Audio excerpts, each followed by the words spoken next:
আপনার যে বিরিয়ানি আছে একটু দেখতে পারি বিরিয়ানিটা? অবশ্যই অবশ্যই দেখতে পাবেন। দেখাবেন বিরিয়ানিটা? হ্যাঁ দেখাচ্ছি। চিকেন বিরিয়ানি কত আর মটন বিরিয়ানি কত?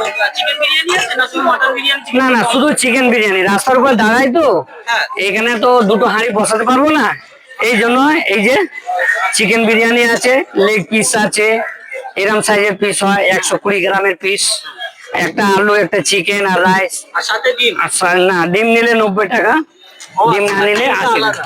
ডিমটা নিলে আলাদা। এরকম হচ্ছে আমাদের স্পেশাল বিরিয়ানি, একদিন খেলে বুঝতে পারবেন।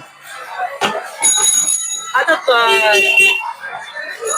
নিখিলদার যে বিরিয়ানি আছে, নিখিলদা যে ভাইরাল, তো নিখিলদা বলছে যে বিরিয়ানির মধ্যে ঢেলে ঢেলে ঘি দিচ্ছে। আচ্ছা, কি বলতে চাও? ও কেন বিরিয়ানির মধ্যে ঘি ঢেলে ঢেলে দিচ্ছে, সেটাই এখন ভাইরাল হতে চাইছে। দেখুন উনি ঘি দিচ্ছে তো, আমরা বেশি দিই না, ঠিক আছে।